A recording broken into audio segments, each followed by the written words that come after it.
The Mayo Experience. Mayo Experience. Mayo Experience. Mayo Experience. Experience. Welcome to the Pat Mayo Experience, presented by DraftKings. Today, 2020 BMW Championship DraftKings picks, preview, strategy. We got a no-cut event for the BMW Championship. 70 players in the field, so we have some wonky strategy that we have to walk through. We'll go through each of the pricing tiers. But remember, folks, this is now on the Mayo Media Network. So if you're watching and you're not subscribed, give your head a shake.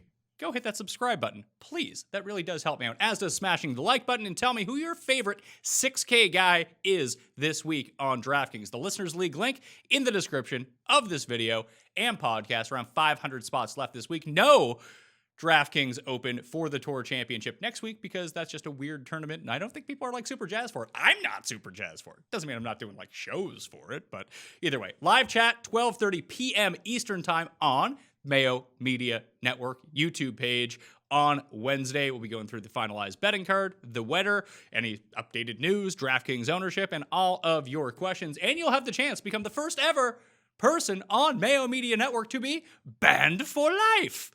And if you just want to get a leg up, simulator, tools, ownership projections, every stat you can imagine, fantasynational.com. Get 20% off by going to fantasynational.com/Mayo. A monthly membership right now will take you through the U.S. Open. I know football will be going on at the same time, but you're probably going to want to get it on the U.S. Open. Let's be real here. It's going to be a fun weekend. Joining me on the line to break this all down, Ben Rasa, Awesemo.com, the man who has informed me that he's been better at betting than DFS, which I find really weird. It's that's atypical for me. Usually not cashing a lot of outrights, but I've been on a good streak there. DFS not so much, so I don't have to worry about the cut this week, and I guess that's a good thing considering last week I could not get a 6 of 6 throw. Yeah, I ended up with 1 6 of 6 in 20 lineups. I played 85% Morikawa, and I only lost 15% of the money I put in, so I felt pretty good about it. And I would have won money, but I was the last man out in the $100 single entry. I was like, if I just win that, then I don't lose that money. I double up that money, and all of a sudden I'm looking good. But 5 of 6 was good last week. You could, if you had Dustin in a 5 of 6, you probably came in the top 5% of tournaments. Oh, yeah, it was possible to hang around. Now, I had a couple 5 of 6s with Dustin. Ryan Moore made an appearance in my lineups last week, though. That was a mistake on several levels after he gave up. So now that Ricky Fowler is no longer in the FedEx Cup playoffs, I assume you're going to rebound and win money this week? This is my moment. I'm usually not a big 70-man field, but little by little, we're getting rid of all my guilty pleasures. So now I'm going to have to play like Lanto and the best players in the world, Brendan Todd and all Harris English. They're forcing me to do it, and that'll probably fix the problems. So I do want to let everyone know as well, on Mayo Media Network, you can find the Pat Mayo Experience. You'll find the Dogger Pass podcast, UFC picks with Paul and Cody. Also, Vintage Cuss Corners up there now, and I have created a Cuss Corner only audio feed. So if you're ever feeling down about yourself, go put on a Cuss Corner and listen to what Tim has to say. It will just elevate your day. You'll just be smiling all day long thinking, I'm not that guy, so I got it going on right now. So you can find that everywhere you can download podcasts. Just search Cuss Corner, Apple, Stitcher, Spotify, wherever. It's all up there now for you to consume the very first 6 Cuss Corners from 2017 and up. Eventually, we're going to repopulate everything with the top 30. And we got a ton of football coming at you this week and next week. The win total shows are next week. Fantasy football rankings update on Wednesday along with that live chat. So a ton of content coming your way. And Ben, you said you'd be down for a Kentucky Derby preview? Oh, absolutely. It's not normally obviously in September, but I am ready to go. We got Tiz the Law. We got some new horses that I want to talk about, so count me in. If you guys are psyched to have a betting preview for the Kentucky Derby, tweet at Cam Stewart Live and tell Cam that he needs to come on the show, okay? Let's talk golf. Strategy for this week, like I mentioned, it's 70 players in the field. There is no cut. And I was kind of racking my brain hey, I treat this like a WGC, I'm not worried about anything besides finishing position of everyone from $8,000 and above. But when you get down into the scrub tier, you're better off taking the guys that will theoretically make a lot of birdies and trade them with bogeys. I just don't see a lot of guys from that bottom end coming inside the top 10 is the thing. Yeah, I mean, we talk about this a lot with non-cuts. Over 4 days, 72 holes. if you're not taking a lot of placement points, it's pure scoring. Like you can come in 60th and you can outscore guys in the, top 20 if you get a couple ridiculous streaks and things like that, especially if the course plays easy. Now, I'm not saying that's going to happen. This is a relatively unknown course for DFS purposes, but scoring is so important in a non-cut. I've heard a lot of people say, I think Drew Matthews, shout out Drew Matthews, pointed this out. It's like this course hasn't changed in 20 years, yet people think it's going to play more difficult than it used to. Like that doesn't happen. No, I mean, I don't really understand that because again, I didn't dig into it too much, but it was a US Open and I assume the setup will be different. Yeah, easier. It's not going to be, we're not going to see 30 under, obviously. But I think this, yeah, maybe we'll see. I mean, Harris English is that good these days, but I don't know. I think this will just be a middling 15 to 20 under wins it, something normal. It looks on paper, it looks really difficult when you read about it, but I've seen the story before, and seemingly with these strong fields, the guys find ways to be effective. Yeah, so it's just over 7,350 yards. It's playing as a par of 70. And every time that we've seen it in like the recent past, outside of like the collegiate tournaments that happen there, where the Illinois Illini host their tournament every year, Cam Champ and Matthew Wolff won 2 of the past 4 years, by the way. Morikawa, Rahm, all played in those tournaments, did pretty well, as did Scottie Scheffler. But the women's PGA Championship 2017, 2015, U.S. Amateur 2003, U.S. Open. Like those are, 2 of those are USGA setups. And we know all about USGA setups, that they're going to be incredibly difficult. And we go back and like, I know the BMW Championship is a rotational event where it just takes place, but it takes place at these, like, remember Medina last year? It's like, wow, Medina's pretty hard. And then, during the FedEx Cup playoffs, 4 guys go lower than 20 under. Like the BMW Championship has gone 20 under or even lower each of the past 5 years. Yeah, and like you said, obviously different courses, but there is still a mold and a blueprint for the tournament itself. And even if it plays a little harder than that, this is not, I would be really surprised if we see like a 8 under winner. I don't see that happening. And I think that you kind of just have to plan accordingly, that this is not going to play like a US Open. Now, when you look at the course, it's tree lined. There's relatively no water. I think there's 75 bunkers on the course. The rough looks like it's getting a bit thick. It was reported it was going to be around 5 inches, which would be severely penal. But most of the time when you're in the rough, you're in like the middle of the trees too, just based on the way the course looks. Like I can just see this playing out a lot like an slightly easier version of like Bethpage and Harding Park, which are super long par 70s. Yeah, again, on paper, it seems like, well, wow, you got to keep it straight on these fairways. You're going to be in the trees. You're going to be in deep rough. There's bunkers. There's water. The greens are sloped. They're like something will give. You'll be able to work in and out of trouble. Similar to Harding Park, I see that. I kind of see Muirfield Village in there a little. Nothing these guys can't handle. No, I would just kind of are you a ride the momentum in the playoffs kind of guy? Like you brought up Harris English, but even someone like Scottie Scheffler or just guys that have played well, like not just last week, but like, each of the past 3 weeks. I know we talk a lot about recent form, but we've seen this in the playoffs where these like mid-tier like jobbers get hot and all of a sudden like they're awesome. There's something I think to that. I don't know if it's so hard because this year is atypical in so many ways, like with the schedule and whatnot. But I do think there is something to that. It's just balancing, $9,000 Scottie Scheffler. It's baked into how well he's playing that price. I suppose that's true. So in terms of DraftKings strategy for your lineups, I mean, what are the few quick tips? Leave like at least 100 on the table in a no-cut event with 70 people just to distinguish yourself. I'm not playing a ton of lineups this week. Like I usually play like 20 to 40 or 20 to 30 and just like throw them all across lineups. I think I might play 3 to 5 this week and just really try to hammer down a core. I was thinking about playing like the all good form lineup though. Have Harris English, Dustin, Scottie Scheffler, and then try to find some guys. I guess the guys at the bottom aren't in good form, or they would be higher priced, wouldn't they?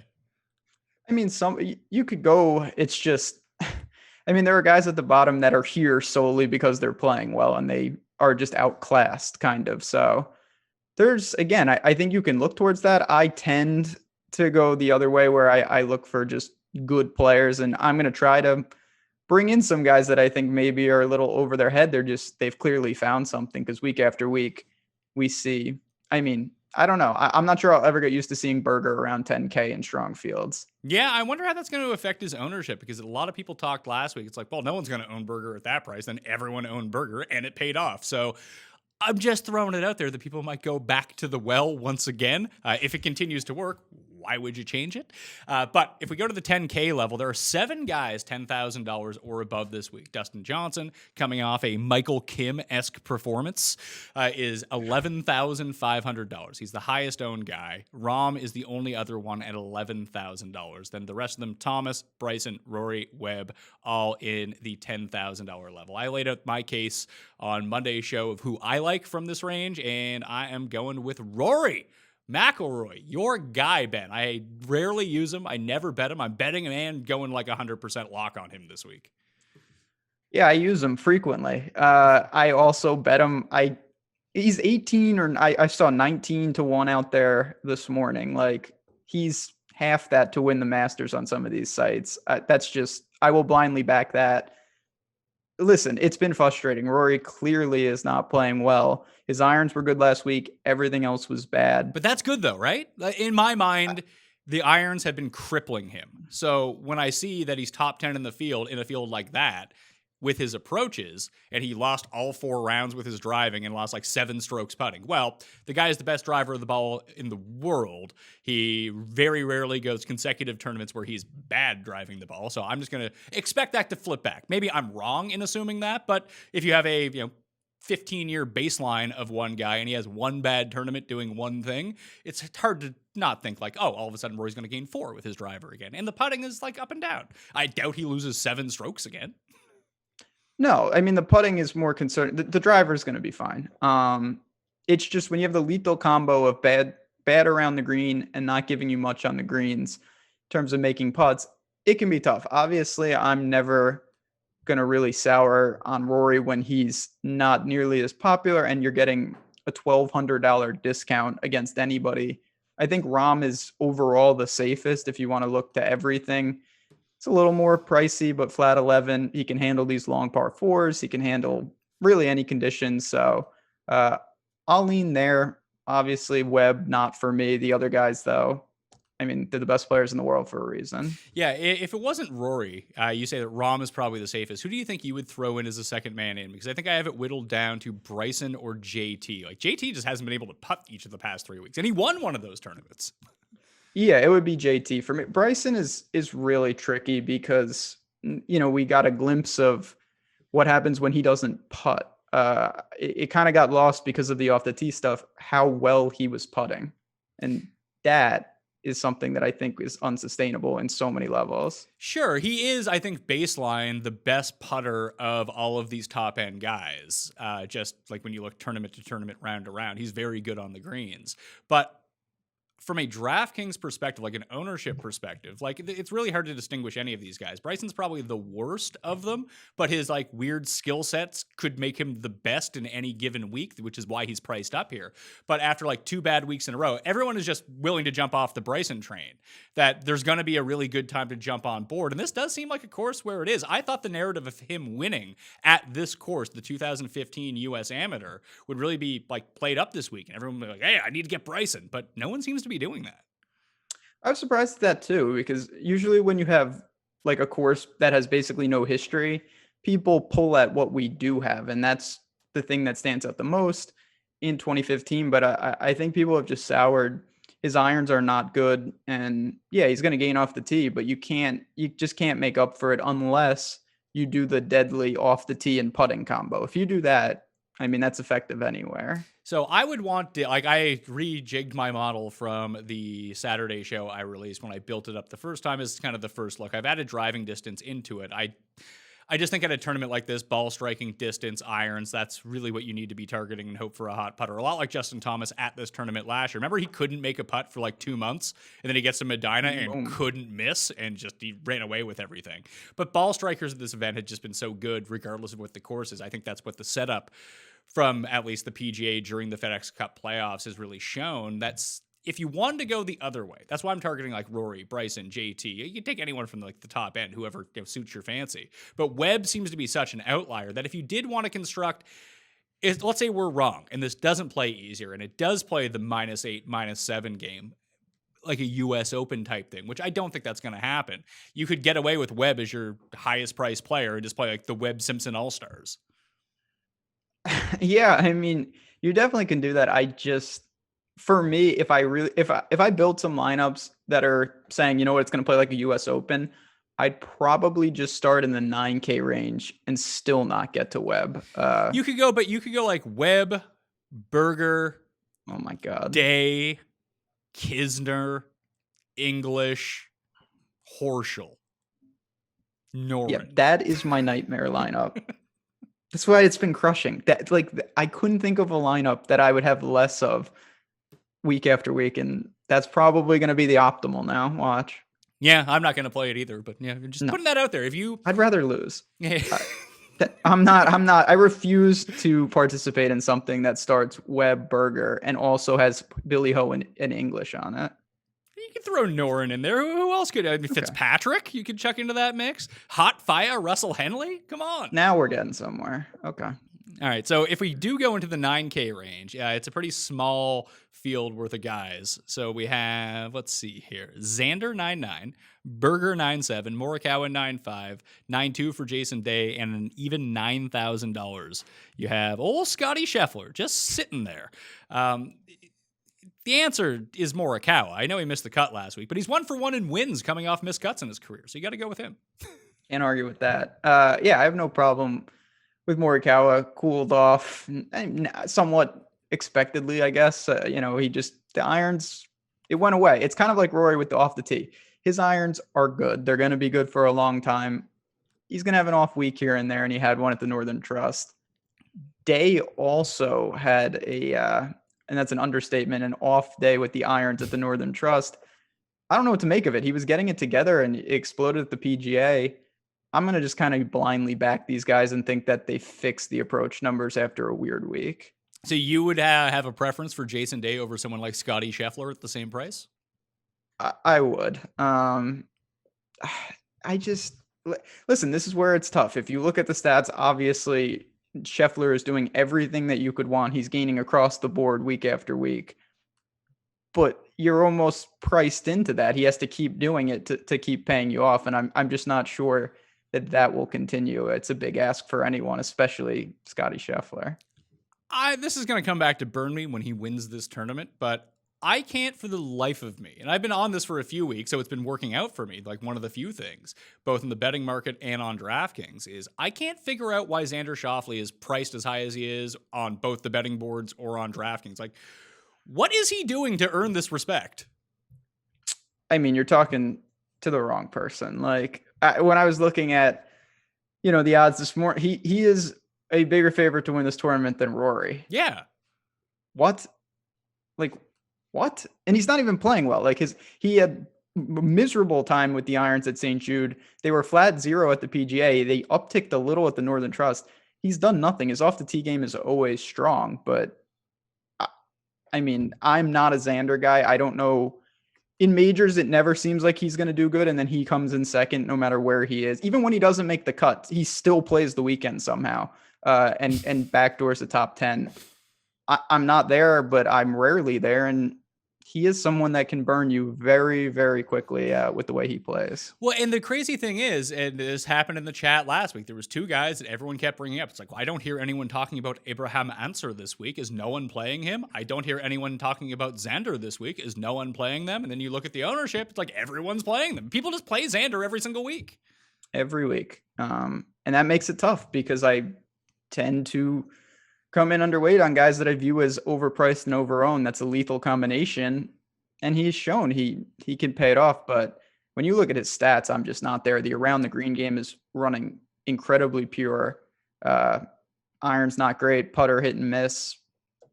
Doesn't do it for me once again. Yeah, so I think it's just going to be Morikawa for me in this range. I could be talked into Berger if I had enough salary, but I think I'd try to figure out a way to fudge it up to another 10K guy than go with Berger at 9.7. And I'll just keep riding the Morikawa train. He's been very good to me. He's either been very bad to me or very good to me. So hopefully this is one of the good weeks. 8Ks. I mean, it's not shocking to say that this is where you're going to make your money this week if you can get this right. Cantlay, Reed, Finau, Tiger, Hideki, Kisner, English, Hatton, Scott, Wolf, Casey, Vic, and Billy Horschel. It's Adam, Scott, and Hatton for me. I could get down with that. Adam Scott, listen, he hadn't played in so long. He's doing his thing, though. He came back, certainly played well. I thought at the PGA, rode the putter a little hard, and then last week was but I think it's a very good course for him. We know he can handle longer. Again, long par fours is something that I am looking at this week, and he's kind of tailor-made for that. What about the top of the... I was going to say that the top guy from the long holes that you're talking about, do you know who that guy is? Hideki. Finau. Okay, that's good, because Finau, talk about burning people. He was probably my favorite play last week. Not ideal, but when you look at his numbers, I mean, he's going to gain off the tee. The irons are there. It really was just a bad combo of putting and short game last week. So his stock is down in people's minds. I don't mind taking a stab. I mean, zoom out. The guy's got 3 top 10s in his last 5 events. That'll play anywhere.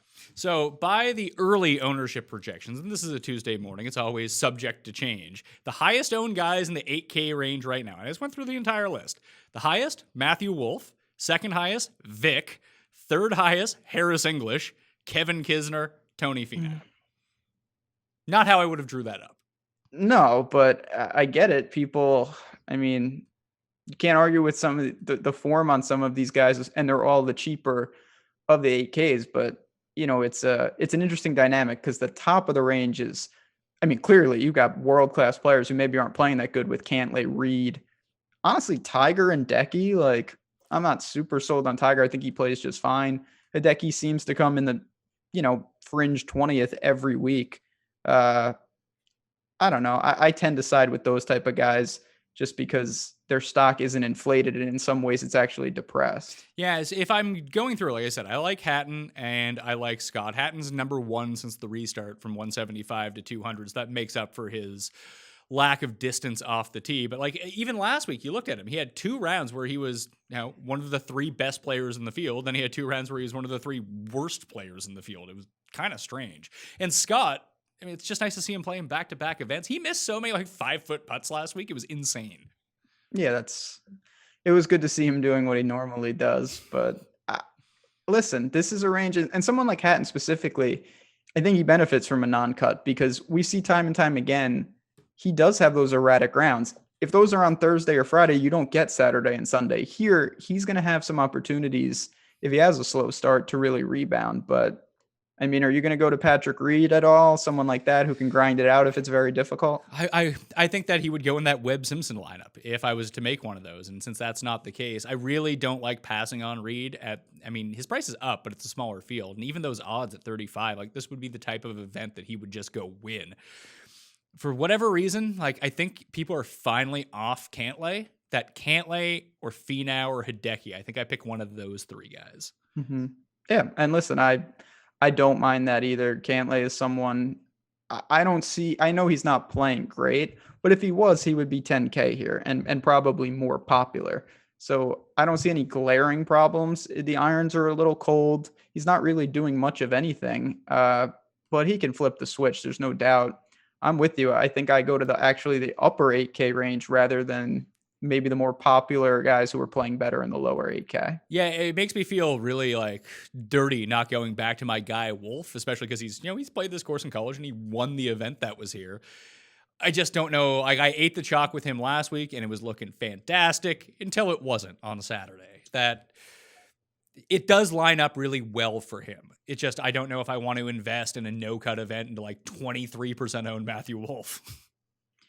Yeah, I mean, you can't create, when there's no cut, the incentive for me to fade massive chalk is somewhat less just because you can't get paid off immediately.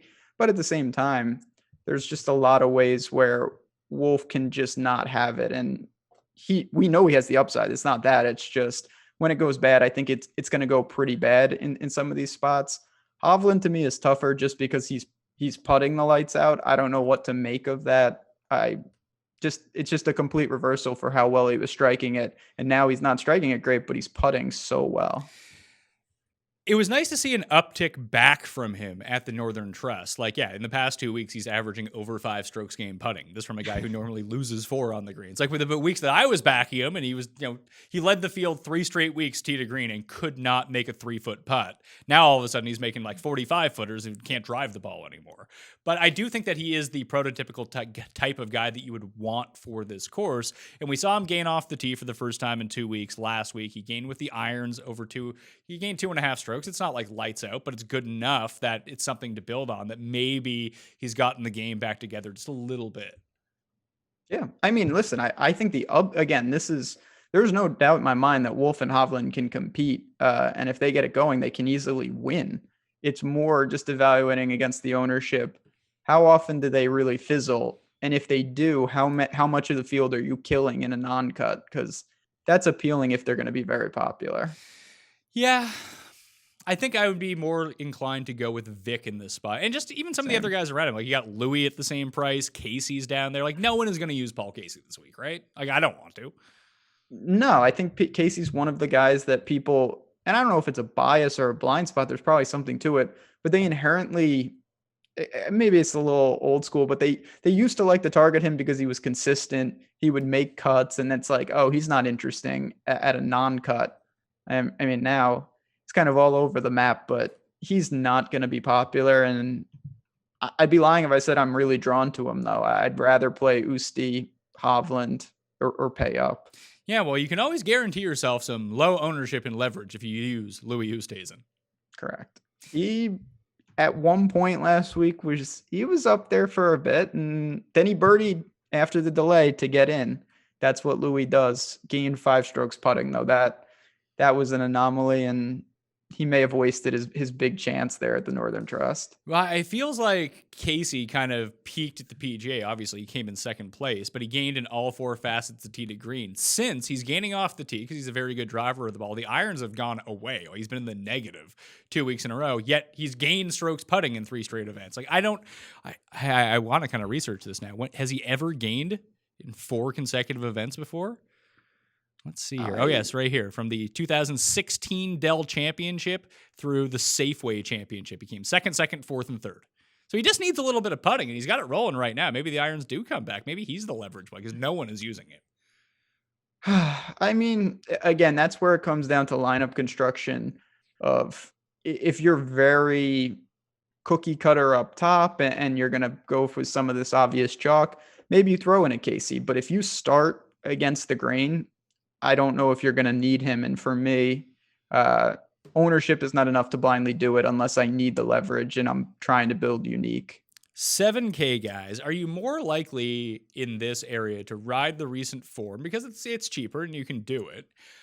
Look at the stats and see just who rates out well, either short term or long term, or just go to the guys that burned everyone last week, knowing that they're not going to go back to them. Like what did people do with Abraham Answer this week?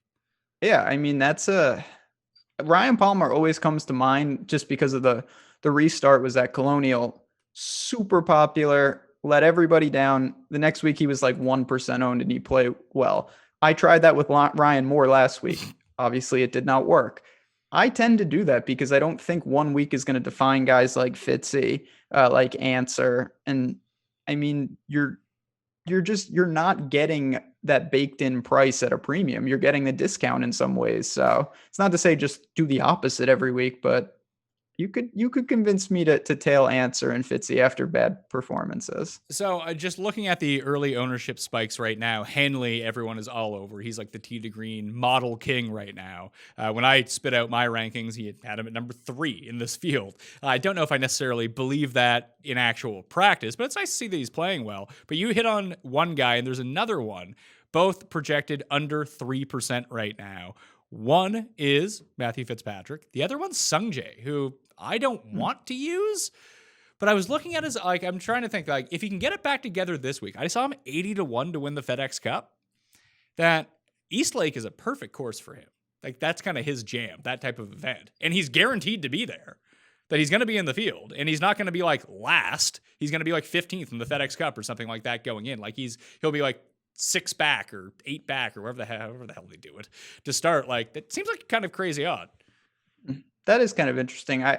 The problem with him is I was stunned how people were on him at Wyndham, and then I was pretty damn stunned that he played so well, and then it went away. So I just don't know where his game is at. It's a complete shot in the dark to me if you go to him. Whereas I'm more confident that Answer and Fitzy, I still project them for more consistent efforts than Sanjay right now. So I would go with those guys. All not going to be popular. No, the other guy who's not going to be popular that I like here is Woodland. Like, Woodland fits sort of the prototype of the player that I want at this course. He's just been, it's amazing because it's funny that I didn't even mention him, because Woodland is a guy, he's always popular. He's always, to me, a little more expensive, and now he's neither, and I glossed right over him. So 7,800, he's just, of course the stats aren't great. If they were, he wouldn't be unpopular 7,800. I worry a little about getting into trouble around this place, and the game's not in the best shape it ever is, but you could do a lot worse. I'd rather play him than, honestly, Russell Henley. I'm a Henley guy, but I really think that's dangerous territory here. Yeah, he's shaping up to be by far the highest owned guy of the $7,000 area. So it's him, Palmer and Kokrak, and Mark Hubbard. What? Those are your 7K guys that everyone's using. Yeah, and we wonder why things aren't going well for me. Like, I don't even understand some of that. Like, why would anyone play Homa? I don't know. No one is playing Homa. It was Hubbard, not Homa. Oh, Hubbard. Okay, well, that's borderline. I was gonna say, what are we even doing? He's not even 7K. Yeah, he's another guy who's been, like, when you look at, I was doing some digging, and he showed up with like longer par fours. He was one of the guys. I'm not saying I'm just going to go to Mark Leishman, but yeah, he's 4th since the restart. I think that if you're going to play like he's good on longer par fours, he's good from this proximity range, like, do that in the 6Ks. Like, make that your stance. Like, this guy does this really well, let's roll with it. Like, that guy's going to be Dylan Fratelli for me, $6,500. Second best player in the field since the restart, from 450 to 500 yards. Let's go, Dylan. Let's have a week.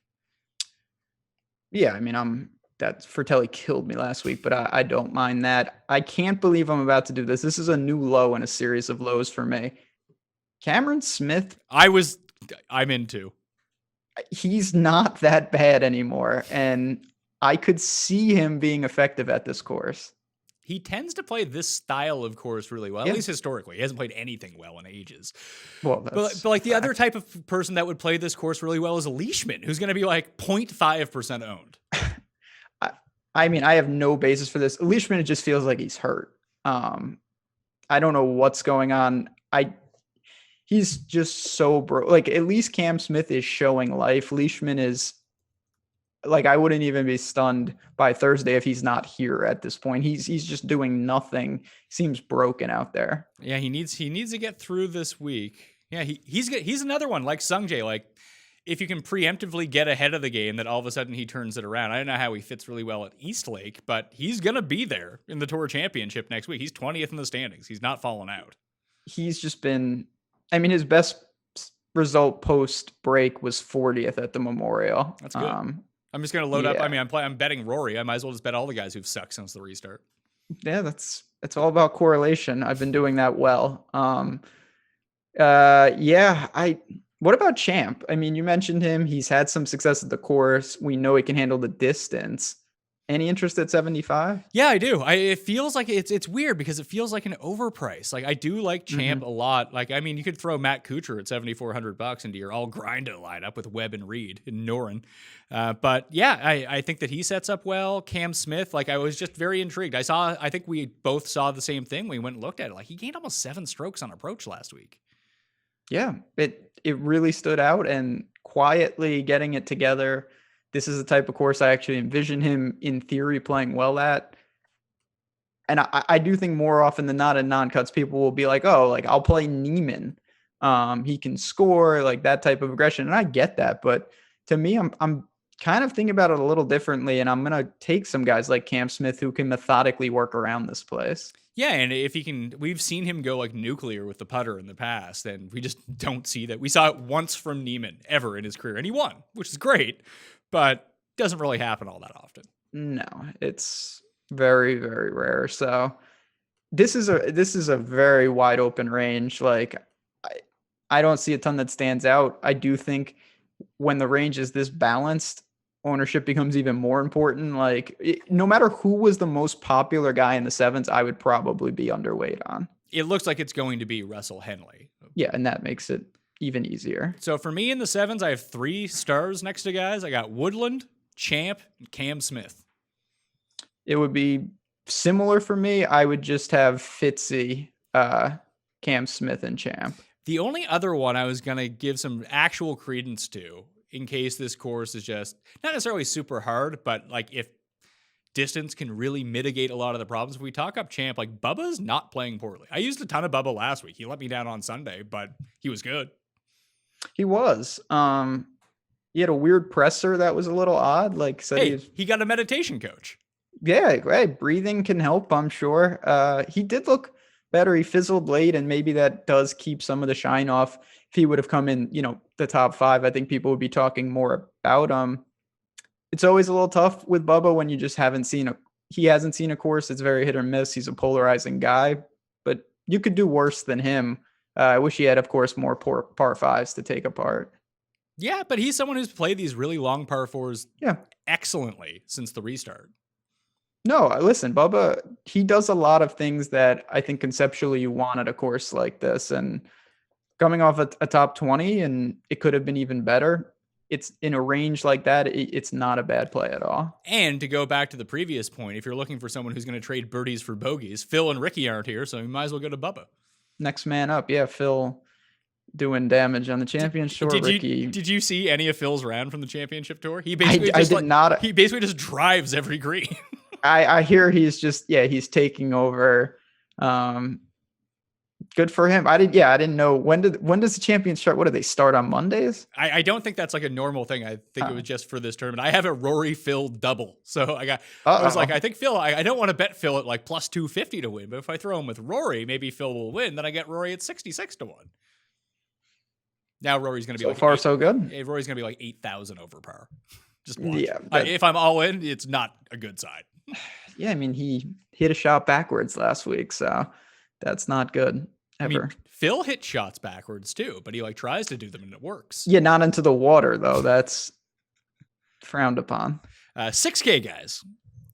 Do you think you should go this low this week? Because I think in a no-cut event you should. I think you got to be careful. I feel like a lot of people immediately think, oh, non-cut, like I can jam DJ Rom and another top guy, and then I can just pick, these guys from the bottom because they're guaranteed 4 rounds. It does not work like that. Never has worked like that. So you can pick your spots. I don't see a lot down here though. This is not a great range. I think you could go with Steele, who I didn't like last week, who kind of shoved it in my face, but he's only 66. I think theoretically he rates out well here just based on his like ball striking acumen. And I'm going to go with my guy, Bob Shelton. I hit him as a top 10 to begin the year at Greenbrier in his last event of the season. Might as well go back to him. Coming off a hot week, has smacked his irons really well. 2 of the past 3 events he's been in was T9 here at the U.S. Amateur in 2015. He's someone who can score in bunches. And down here, I think that's where I'd go with. He can't miss the cut, so that's good. Yeah, I mean, his off the tee game is a little weak, but other than that, he's someone, again, where it's like, all right, I'm going for the all form team. He wouldn't have really been, he's been playing clutch golf to keep it going. Steele, I liked a little last week, and he played pretty well. I took a real close look at Adam Long. I mean, Fratelli is going to be my most owned guy from down here. When I look at it on paper, he's someone that I think will play really well here, but he's Fratelli, so who the fuck knows? But I just think he rates out the best of all these guys. Like you could say Werenski because, he hits it pretty long off the tee. Harry Higgs is like a bomber, which I didn't even realize, but like he's either good or bad. And I think that people will go to him just because he had a good week, but I don't know. Yeah, I'm not. I love Harry Higgs, but I think he can get himself a lot of trouble at a course like this. Upside, sure, but Stick with nah. Streelman? God.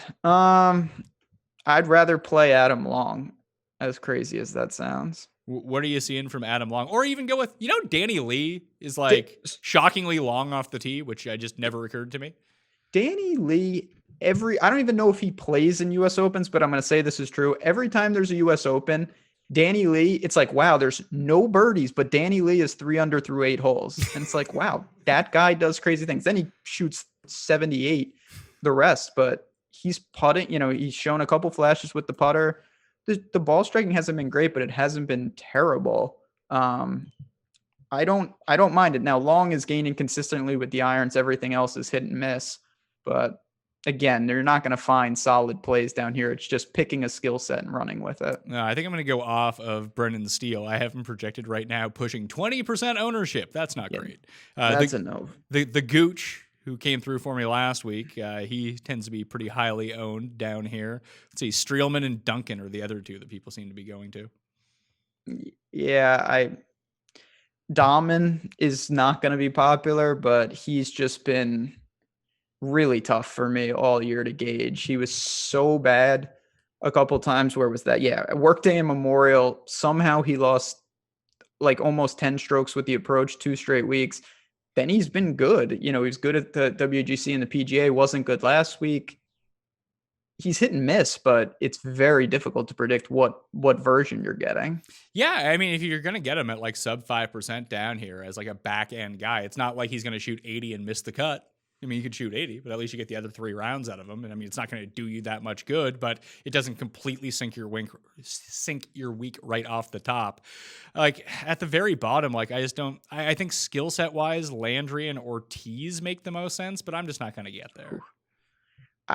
I mean, listen, you can justify some of these guys down here, and I'm not sure I'll need to dip that low. Especially like I'm not saying I'm staunchly opposed to DJ, but I don't really like it. So I'm kind of treating this as an 11K starting point. When you start with 11K, and it's not to say I'll use Rahm in every lineup, obviously, 6,200 becomes less and less necessary with every click. Ben An, $6,800. I haven't used that guy in ages. Maybe this is the week. Yeah, I wish I could say that I haven't used him in ages. I've been using him.